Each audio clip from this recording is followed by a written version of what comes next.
Oi, Siddhartha, prazer ter você aqui com a gente. Muito obrigada de ter aceito esse convite para participar da nossa série Quem é o Outro?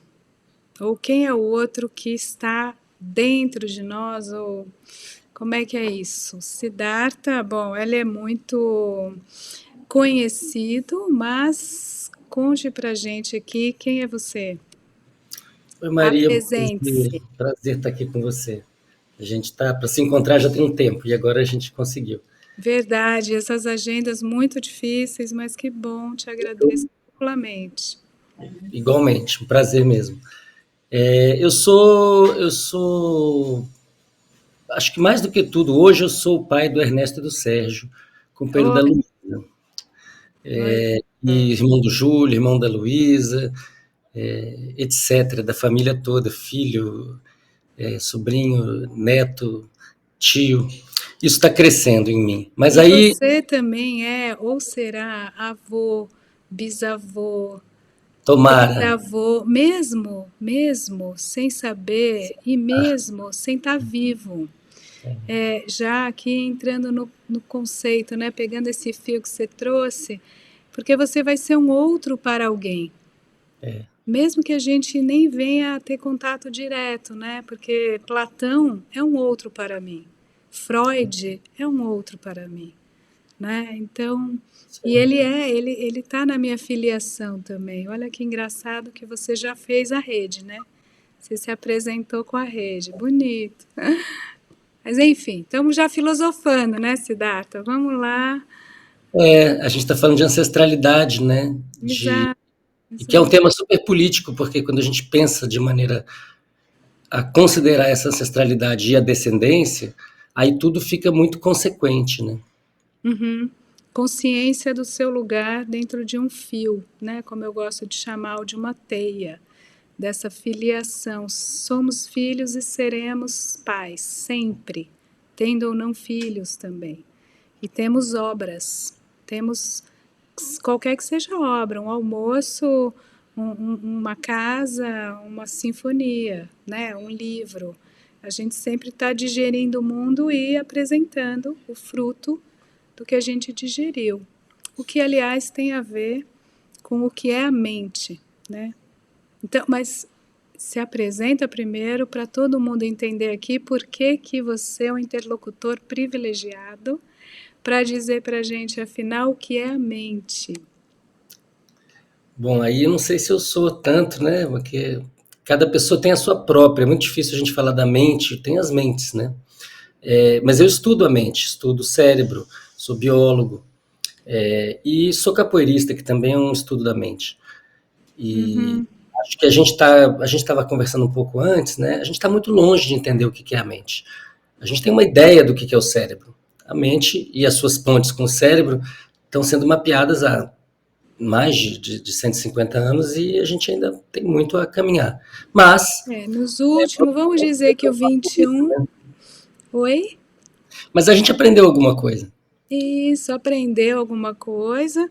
Desde o 19 para cá deu um up, né? Teve um salto daquele degrau da aprendizagem, fez up. E agora no 21, neurociências, imagem, né? A gente consegue ver o cérebro vivo, em movimento, de uma maneira ainda muito, né? Você consegue ver onde tem mais sangue, né? Na verdade, Siddhartha, pensa bem, é muito pouco. A galera de 5.539, se existir essa galera, se existir esse planeta, se tiver ar e tudo mais, não sei como vai ser 5.539, mas eles vão olhar agora o nosso PET scan muito avançado e vai falar, nossa, como eles eram bons de deduzir tanta coisa até acertada, sem saber nada, sem conseguir enxergar nada, né? Até que eles tinham o feeling, né? Será que vai ser isso? A gente sabe muito pouco. Como você está falando, os métodos que, por exemplo, da neurociência para investigar o cérebro humano, eles são super indiretos, né, sobre Uhum. aquilo que a gente quer saber. E aquilo que a gente quer saber também tem dimensões que a gente não domina, que a gente não compreende. O que é preciso medir? A gente acha que é a atividade elétrica dos neurônios, mas talvez isso seja só um aspecto, e há tantos outros. Posso descrever esse sistema de tantas maneiras diferentes, né? Isso é uma coisa que me fascina na psicanálise, e também na psicologia analítica, que é a possibilidade de, como você disse, tatear, sem conhecer a biologia, tatear os caminhos da psicologia.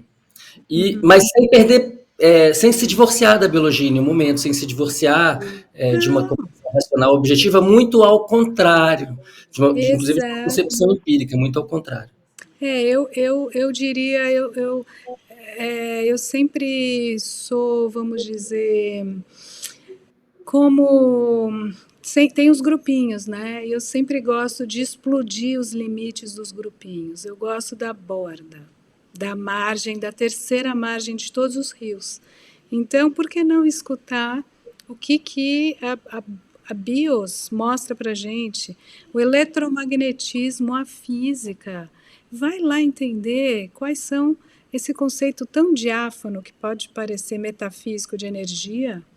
Ao mesmo tempo, eu colocaria no meu balaio epistêmico, eu colocaria tudo isso, a linguagem, trabalho com ela, né? Freud e Lacan, é uma ferramenta incrível, ela é quase objetiva e matemática, como a gente está vendo aí pelo chat GPT e derivados, a gramática gerativa, é alta computação fazendo uma sopa de letrinhas para nós, sopona, de letrinhas, que é o que o inconsciente faz, que é o que o cérebro faz, a mente faz. E a gente escuta, um analista escuta, tem uma escuta profissional disso. Mas por que não colocar carga elétrica, eletromagnética, açúcar, proteína, enfim, tudo, todos os tipos de moléculazinha, né, átomozinho, vamos, né? Mas, gente, então, a gente tem aqui o nosso grande estudioso aqui do cérebro e também de derivados. Para começar a base aqui, a mente é o quê? Ela é um... O que ela é? Porque ela não é o cérebro. Vamos começar com essa provocação, que hoje em dia causa tanto equívoco. Ela nem está no cérebro, ela está no corpo. E talvez ela não esteja só no corpo, ela pode estar nos corpos. Aí a gente já deu um salto muito bom, que é isso que eu queria chegar com você. Será que a mente é relação? Eu teria essa hipótese, que você já me levantou a bola, já peguei. Porque ela não está nem no cérebro, a gente tem neurônio, né? Aparelho gástrico, cada vez mais a gente descobre que tem neurônio, então tá no corpo todo, fora a pele, que é o maior órgão do sistema nervoso, talvez central periférico, aí você me ajuda. Mas a pele é, né, até embrionariamente, como é que é isso? E será que aqui não se faz um campo mental entre nós? Não só agora na nossa conversa, mas quem está ouvindo a gente, ou quem, né, quem está Sem, na nossa língua, quem não está, quem é humano, como é que é isso? sem nenhuma dúvida, né? A gente está se comunicando o tempo todo, e a mensagem tem sempre um interpretante que tem o seu contexto de interpretação. E dentro do cérebro, você pode olhar para o cérebro dessa maneira, né? Você pode olhar para o cérebro como uma sociedade de neurônios. Uhum. O que acho que começa a emergir é que a gente se influencia o tempo todo. E na maior parte dos casos, de maneira inconsciente. O funcionamento nosso é muito inconsciente, né? A verdade é essa. Mas assim, falando dessa sociedade de neurônios, que é bonito, né? Como imagem. E que tá um pouco no teu livro, né? Eu estou pedindo, vocês veem que eu estou falando para o Siddhartha falar do grande currículo que ele tem, e ele está humilde aqui com a gente, mas conta um pouquinho, né? Você dá aulas, faz palestras, você faz um circuito acadêmico, você publica livros, né? A gente teve na última Flip, inclusive, que a gente já vai falar de sonhos, que a gente tem esse campo em comum, mas, assim, essa sociedade de neurônios tem um chefe? Como é que é essa estrutura? Tem um organizador? Como é que isso ajuda a gente a pensar as nossas formas políticas de organização? Mas estou te perguntando Teu currículo também não desisti ainda, Siddhartha. Eu sei que você está escapando, mas vai lá, vai lá. Fala livre. Essa pergunta é muito legal, porque ela foi determinante para o desenvolvimento da neurociência de sistemas, aquela neurociência assim, da complexidade, de olhar o cérebro ou de várias áreas ao mesmo tempo, não olhar para uma célula apenas, mas olhar para várias. Nos últimos 50 anos, as pessoas ficaram se perguntando: tem um chefe, tem um organizador? E essa pergunta, na verdade, remonta a perguntas muito mais antigas, não só da ciência, mas da filosofia. Eu acho que você vai encontrar todo tipo de opinião, né? Uma coisa legal da ciência como um todo é o seu anarquismo. Mas acho que as últimas décadas apontam para a ideia de que não tem chefe nenhum, de que existe uma grade computacional molhada, ruidosa, entrópica, extremamente diversa, né, para entrar na palavra-chave, cheia de alteridade celular. Inclusive envolve muito células que não são neurônios e ainda em maior abundância, que são as células da glia, e uma interação muito complexa com as outras partes do corpo, de forma que não dá para falar em um centro regulador. Essas metáforas assim que eu acho que remontam assim ao início da cibernética, que também remontam à organização fordista da sociedade capitalista, isso não tem base na realidade biológica. Na verdade, é um sistema extremamente cooperativo. Tem competição também, ele não é puramente cooperativo, tem competição, os neurônios, as células em geral competem por nutrientes, né? Mas também cooperam, e assim como na nossa sociedade, acho que essa é uma ideia interessante, que você tem semelhanças em níveis de organização muito diferentes, é uma coisa meio fractal, e aquilo que a gente pode aprender numa sociedade de neurônios tem muita utilidade para entender uma sociedade de primatas bípedes. Ainda que sejam níveis muito diferentes, com propriedades emergentes e coisas que não podem ser reduzidas. Não dá para reduzir mente a cérebro, né? Nem mente a corpo. Mas também não dá para falar de mente sem corpo. Não dá. Quer dizer, no campo da metafísica dá. Né? O pessoal que está na metafísica mesmo pode falar, pode presumir, fazer hipóteses sobre... Né? É possível que existam espíritos na quinta dimensão que a gente não acessa? Claro. Mas por uma questão de parcimônia, enquanto a gente não tiver nenhuma evidência boa disso, a gente pode tentar explicar em termos de categorias psicológicas e biológicas. Isso a gente consegue fazer bem. Juntar as duas, acho que estamos ainda... Né, um quilo de sal. A gente ainda está tentando corpo e alma, né? Corpo, bios e psique, a gente às vezes acha que precisa lutar. Mas acho que aqui nessa conversa hoje a gente está com as alteridades alinhadinhas, né? O spin tá funcionando, né? Mas aí, essa quinta dimensão me faz lembrar o sonho. Vamos lá, e o oráculo? E o oráculo da noite, do dia? Como é que você escreveu sobre isso? Publica, estuda? Esse livro Oráculo da Noite foi um livro que eu fui escrevendo ao longo de muito tempo. Comecei a escrever ele no final. Quando eu terminei o doutorado, eu falei, eu posso fazer esse argumento. Eu consegui ver uma história com começo, meio e fim, só que ela era enorme e eu tinha que aprender muito. E aí eu falei, legal, vou fazer isso bem devagar, no tempo que tome. E foi o que aconteceu. Claro que quando chega no final tudo se acelera, né? Por que quando chega no final tudo se acelera? Porque é tipo uma cachoeira, a gente vai chegando perto, vem aquele barquinho assim legal, de repente, tchum! Que eu observo isso na vida e até nos nossos processos mentais, inclusive. Isso deve ter alguma explicação. É como uma cachoeira, estou com você, tem a sinergia do sistema, mas é assim, né? E tem gente que só opera assim, o tal do procrastinar. Às vezes você está colhendo material, chega uma hora que você fala, nossa, preciso sentar e pôr no papel. Preciso desovar isso daqui que já está na tampa. É isso mesmo. Mas enfim, conta lá. Aí veio o argumento. O argumento e foi lendo Freud que eu tive, foi lendo a interpretação dos sonhos, logo no início, que ele faz uma compilação histórica e ele fala de Macróbios, Artemidoros, das pessoas que na antiguidade fizeram tentativas de compreender o fenômeno onírico e para começar a compreender, classificá-lo. E que havia, né, e documentaram uma coisa que é muito bem conhecida, que é a ideia de que os sonhos podem ser premonitórios. E isso, em qualquer cultura que você olhe, você vai encontrar essa ideia. Em qualquer uma, não tem, assim, eu queria mesmo que alguém apresentasse aí, falar, ó, tem uma cultura aqui que realmente não acontece, né? E acontece na nossa, tanta gente que joga no jogo do bicho por causa do sonho que teve com o bicho, Sonhei com um cavalo. né? Uhum. Totalmente. Agora, por que isso?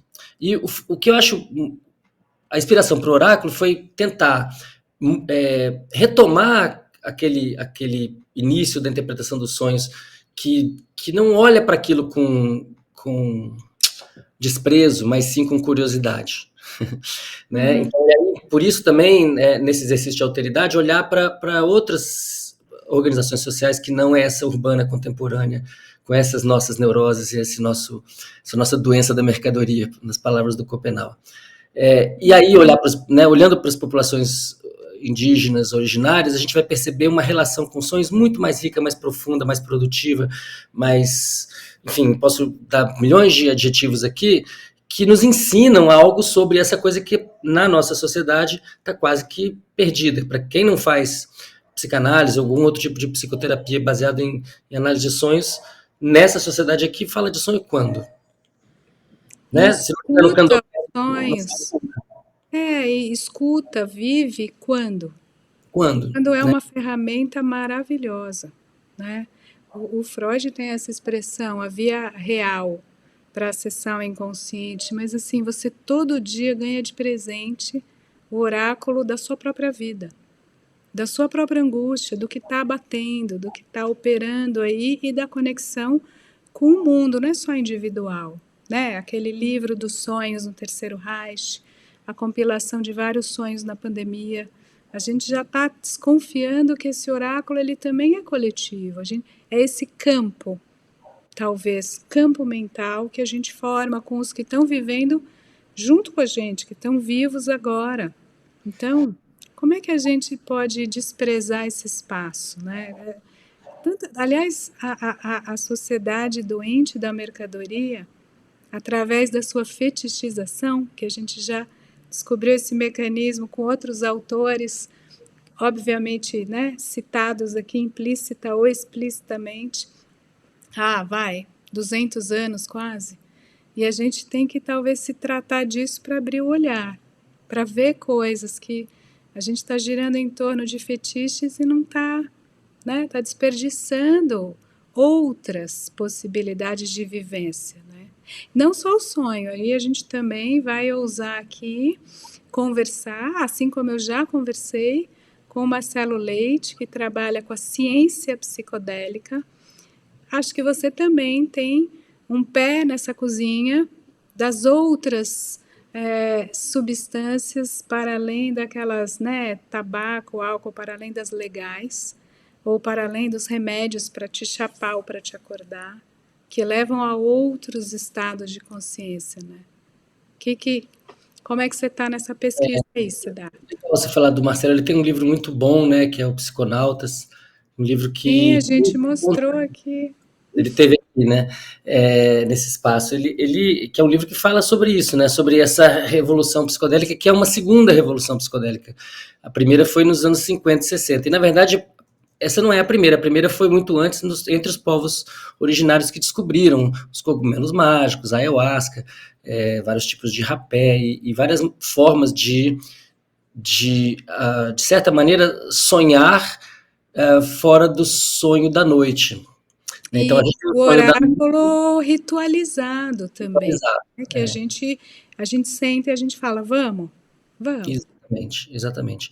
E que são tecnologias de acesso a dimensões que você pode chamar de espirituais ou psicológicas. Para mim, não faz.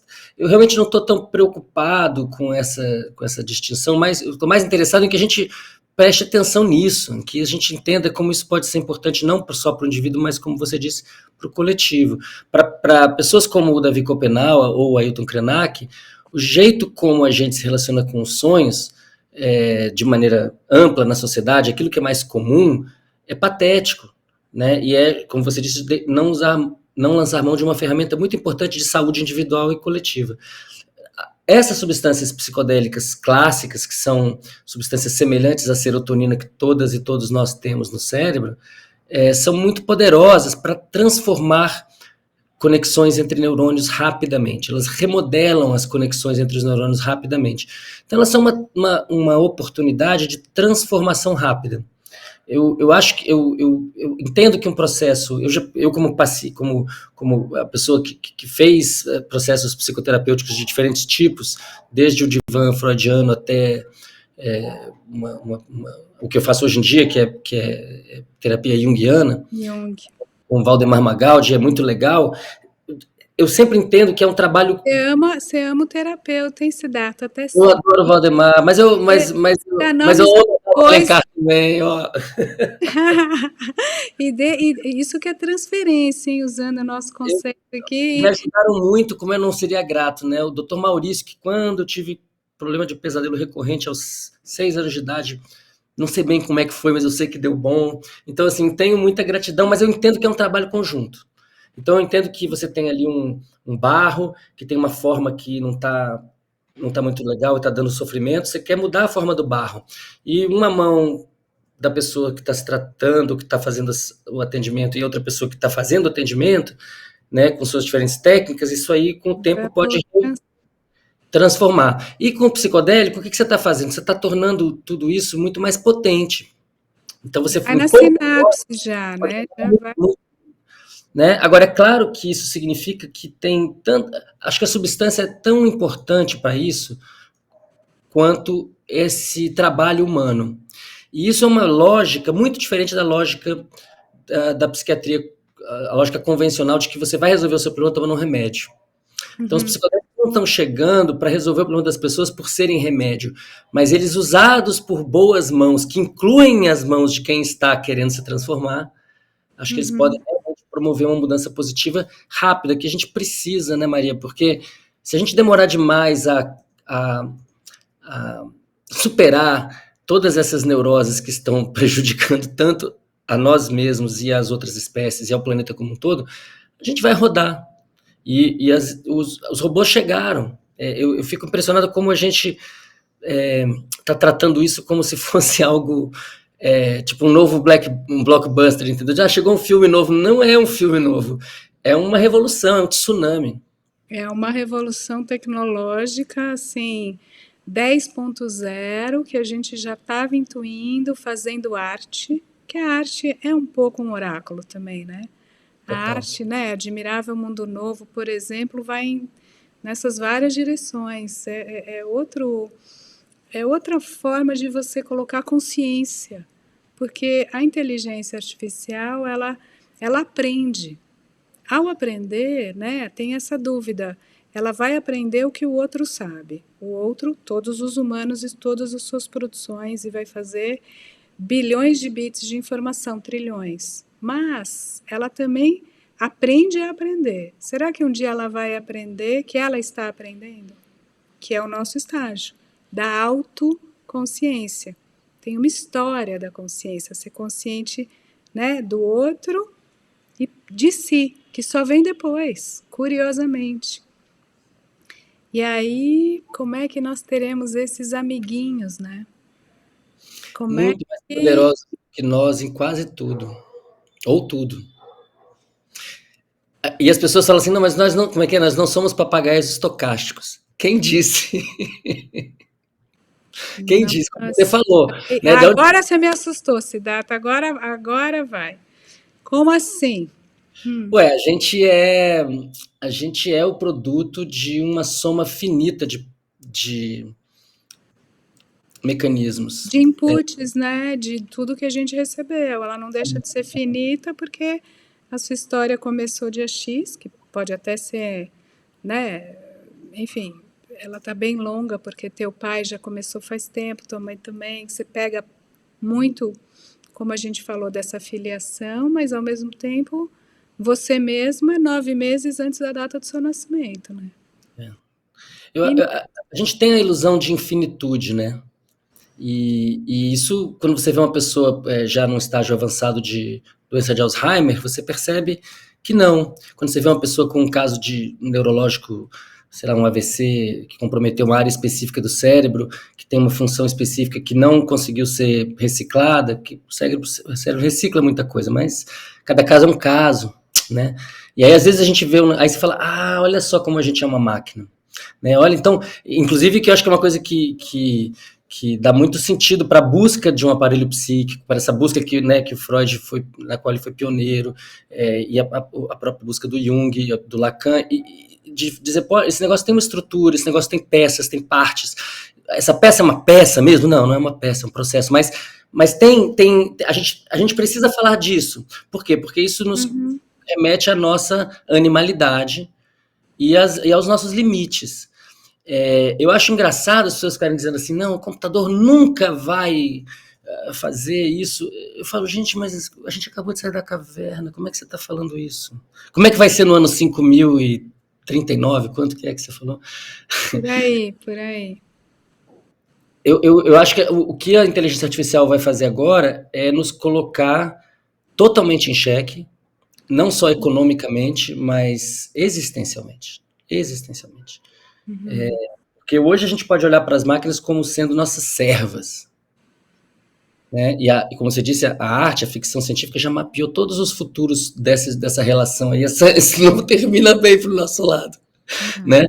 E a fetichização, se aludiu à fetichização, que tá no âmago do sistema capitalista, e aí a gente tem que falar do Marx, você falou indiretamente, mas vamos falar diretamente. Né? Capítulo 1 do Capital, Das Kapital.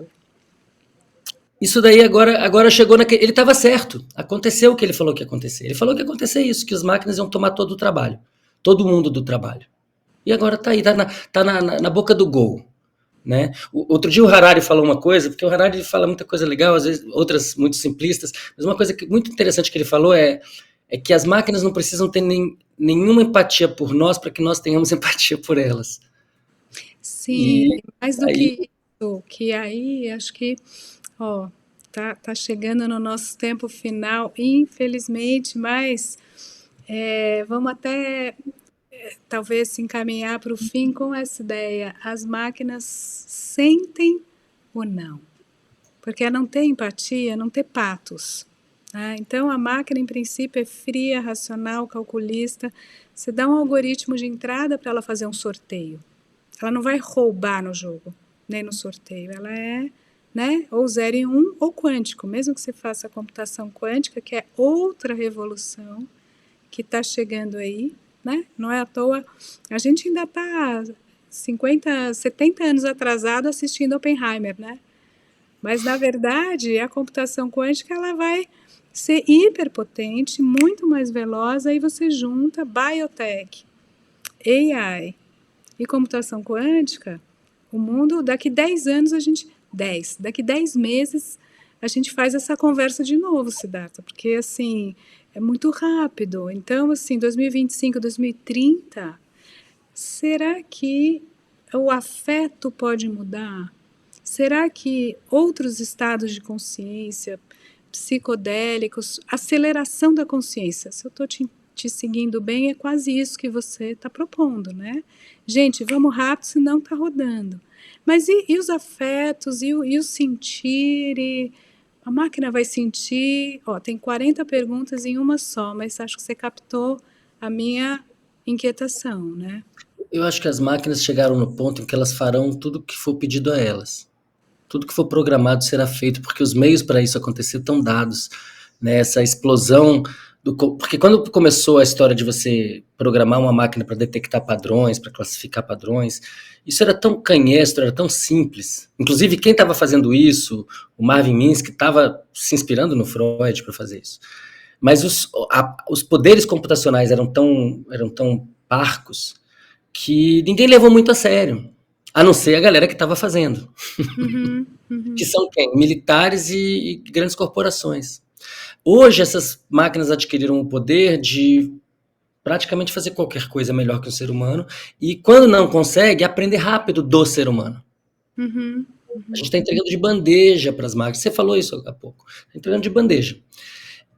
A gente não aprendeu a a amar uns aos outros ainda. A gente tem 2023 anos depois do nascimento de Cristo, a gente ainda está lá, não consigo direito, esse negócio não está legal. Cabeçada na parede e no outro, chifrada no outro, com certeza. E agora quem vai ensinar as máquinas a nos amarem? Eu, quando vou ao chat GPT, eu falo, por favor, obrigado. Você tem a gentileza. Siddhartha, eu acho que tá, ó, a gente poderia ir aqui mais horas dessa conversa, muito essa malemolência aqui do bom pensamento, né, que flui e que é uma fruição também, mas acho que essa imagem é quem vai ensinar as máquinas a poderem amar e a poderem ter algum tipo de empatia ou ensinar a gente mesmo. Como é que a gente pode se ensinar a ter empatia? Porque é o campo mental, é o campo com o outro, é a alteridade boa, não só estranhamento, é o prazeroso, é o bom, é o usufruir da vida, né? É isso aí. É isso aí. É isso aí. Axé. Axé, axé. Que seja. Bom, até uma próxima, então, ao vivo e a cores. Isso aí. Até mais. Tchau, tchau. Tchau.